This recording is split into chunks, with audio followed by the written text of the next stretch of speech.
Okay. And the first one, that when we get into the Ten Commandments, the first one is, I am the Lord thy God, or they God, thy God, it should be thy God. Thou shalt have Mhm. no other gods before me. And it made me go to a couple of different places in my mind. One of them was in Matthew 6:24, which is where God says, you cannot serve God and mammon. And I know you've heard me talk about mammon before, the Persian god of riches. And I think that we do serve mammon and not God. I think that making Mhm. America great again is all about being wealthy and having more material. It's all about the money. And that's really not what we're supposed to be about as a nation. Because when you read Matthew 6:24, it goes on to say, no man can serve two masters.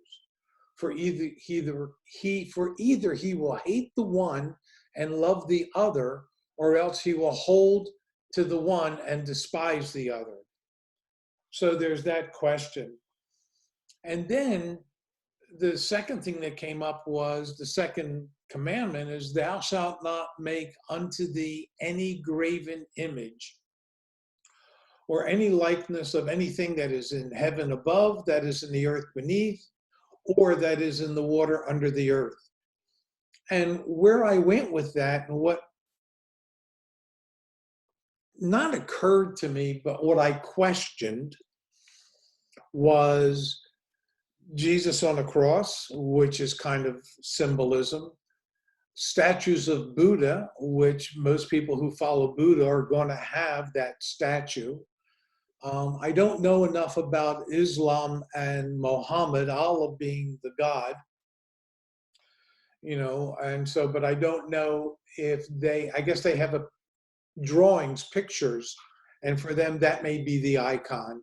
And then, of course, there's Shiva in that particular belief system, as well as Ganesh in another belief system. And these are, on some levels, idols, graven images to a different point of view. So, it gets me thinking, and I don't know whether or not, actually, I'm pretty sure that people aren't ready to hear that kind of a thing. And that's what got me thinking about, maybe I should rethink what I'm doing. So there was that. Then the other, thou shalt not take the name of the Lord thy God in vain. And when I looked up vain from that point of view, it really was about being disrespectful. So there was that. Remember the Sabbath to keep it holy. This is the whole thing about cycles. And 6 days, if you go, and again, it's all in Genesis, 6 days thou shalt labor and do all thy work. The seventh day is the Sabbath of the Lord thy God. And it's interesting because I also looked up the names of God, and there's one place, if you go online and you look up the names of God, one lists 7 names of God found in the Bible, another lists 16 names. Lord is spelled with a capital Lord, all in caps. Another is lowercase, capital L and lowercase Lord. And sometimes I think that Lord is the name of the God, as well as Jehovah, Yahweh, Sheol, El Elohim, Adonai, and they all have their own different meanings as to what they mean in Hebrew. So, but keeping the Sabbath holy is that pause part of the cycle. And we've talked about that, how it is essential to disconnect from our material endeavors so that we can, one, take the time in the pause to reflect, to see what's going on, and of course, from a more enlightened point of view, to see what patterns are at work in our lives, what is exactly taking place, where we are in that pattern, and reflect on the pattern from the point of view as, where has this pattern not only manifested before, but what was the outcome? Because that's the true question that always needs to be asked about any given pattern. What was the outcome? What is the goal of this pattern? What are my mind's expectation to fulfill this pattern? So you have to take the time to take the pause. And of course, America is operating 24/7, and it's all about commerce. So there was that. Another one, to honor thy father and thy mother. You know, it's really interesting because the whole teaching is that thy days may be long upon the land which the Lord thy God giveth thee. And then if you go to the New Testament, Jesus says that in order to follow him, you have to hate your mother and father and your sisters and your brothers. So is there a contradiction? I don't think so. I think what's being taught are two different understandings. In this particular case, now we're back in the Old Testament, we're back at foundational thinking.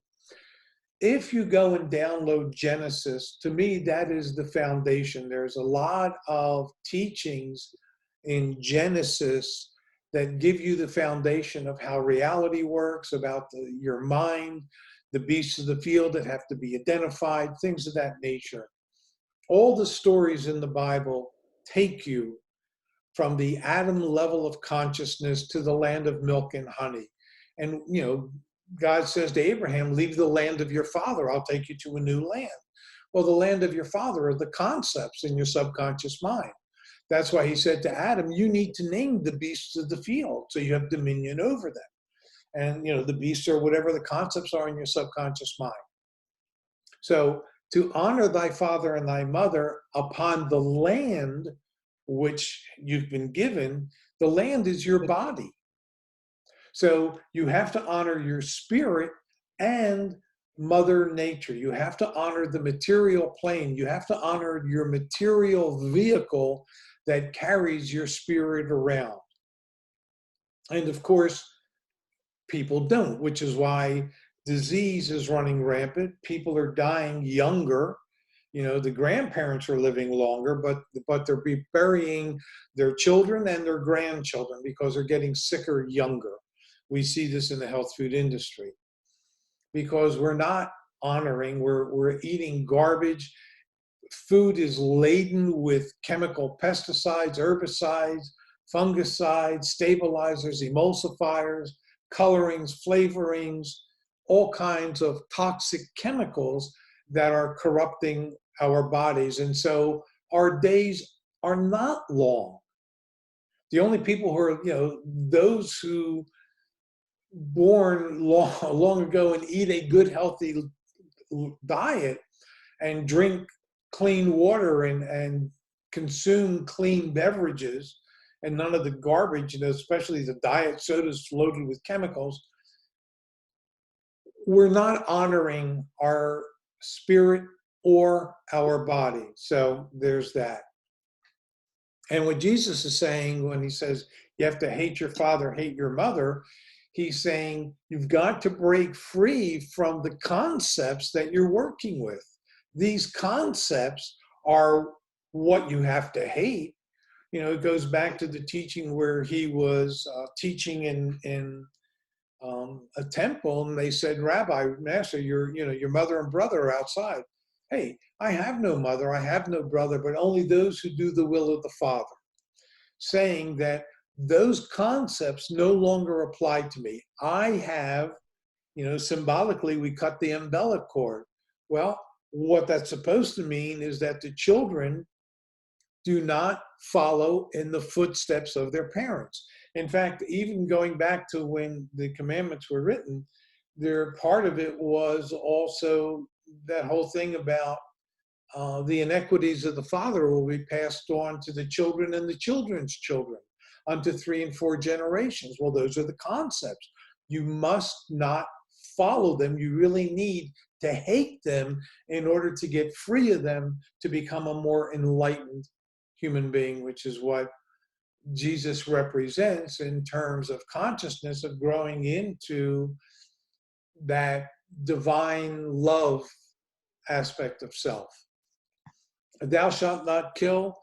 Well, you know, we kill people, we kill animals, And it's really interesting because in the beginning in Genesis, God says, I've given you every herb, every seed and nut of the tree, that shall be thy meat. Later in Exodus, we come across every moving, this is after I believe after Noah gets out of after the flood, every moving thing that liveth shall be meat for you. Even as the green herb have I given you all things. But flesh with the life thereof, which is the blood thereof, shall ye not eat. And because there are phrases that I don't understand, I looked up the word thereof. And in essence, according to the dictionary, it means the thing just mentioned. So the thing just mentioned were flesh foods. They have the life. You should not kill them. That's referring to the animals, which is the blood, and you should not eat it. Now, there are also, in addition, from a spiritual point of view, there is actually a physical point of view that you should not eat the blood of any animal. And there's some men and maybe some women at this point, because we are changing, that like their meat raw or just lightly cooked. When you go to Outback Steakhouse, they'll ask you, because I've been there with my kids and my nephew, how do you want your meat cooked? And you have raw, medium, and I guess well done. And one of the reasons why you should not eat anything that has the blood in it is because blood, aside from being the spirit of the body, is where all the toxins are, because your blood is constantly feeding all of your cells. Your cells are eating, breathing, drinking, processing metabolically, and releasing fecal matter. We wouldn't call it that initially, but really it's waste matter. And where is that? That too is back in the blood. So the blood is not only a feeding system, it's also a cleansing system. So there's that. So in reality, and it's really interesting because according to Chinese philosophy, we're also supposed to be vegetarians because we have the molars, which is designed for grinding nuts and roots and things of that nature to break them down into smaller particles. As it is with meat, and maybe this is one of the reasons why there's so much colon cancer, the meat does not really break down into totally digestible material. So a lot of it is still a major hunk, depending upon how well you masticate. You're still looking at hunks and chunks that are going through the intestinal tract. And then if you're not having a bowel movement 2-3 times a day, now there are some people who think that if they have a bowel movement once every 3-4 days, that's normal. I think those are the people that are going to be more prone to colon cancer because the meat is sitting there putrefied. And what's worse, and what it's symbolic of, is not being able to let go of the past. That's what constipation represents. Another aspect that I look at in Thou Shalt Not Kill are the hopes and dreams and thoughts that people have.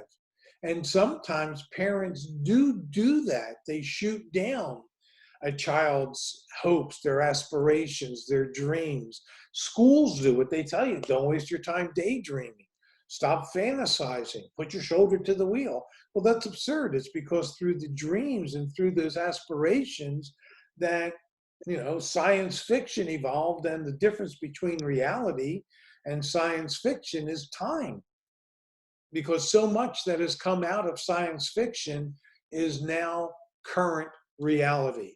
Atomic submarines, rocket ships, the iPhone, the iPad, takes us back to Star Trek. So Thou Shalt Not Kill is completely overlooked. So there was that take. As far as Thou Shalt Not Commit Adultery, I like what Matthew 5:28 is. But I say unto you that whosoever looketh on a woman to lust after her has committed adultery with her already in his heart. And again, we're down to emotions being the thing. And committing adultery is going outside of your unity, going outside of your relationships, going outside of your own mind. And that's what he's saying here. It's your emotions that are already creating the problem. Remember, there's another teaching. It says it's not what you eat that defiles you. Although I think that if Jesus was alive today and teaching, he would certainly say to eat organic. However, that aside, it's not what you eat that defiles you. It's what proceedeth from the heart. It's the things that you say. Those are the things that defile you. And then, of course, thou shalt not steal. Well, that goes without saying. And this is something that goes on every day in our country and around the world. I mean, here, it's even worse on some levels because kids will kill kids to get their sneakers. You know, oh, those are Air Jordans or the new Nikes at $200 a pair, and they want them and they're beautiful, and they will kill for them. But thou shalt not steal people's possessions. Robbery, to get everything is to get money. That's the sad thing. Everything is about money. Even stealing people's ideas is done in order, because if somebody has a great idea, well, you know, hey, let me make it mine, and maybe there's a way that I can make money off of it. And I put down also, thou shalt not steal praise. I was going to use the word thunder because I've been in situations where I've seen people try to steal other people's, what I would call thunder, their energy, their light, the praise that they were getting. They tried to make it their own, as if they were the ones who came up with that creative idea, that they were the ones who instituted that particular thing.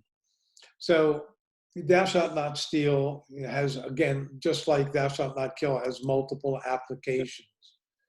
And then, of course, thou shalt not bear false witness.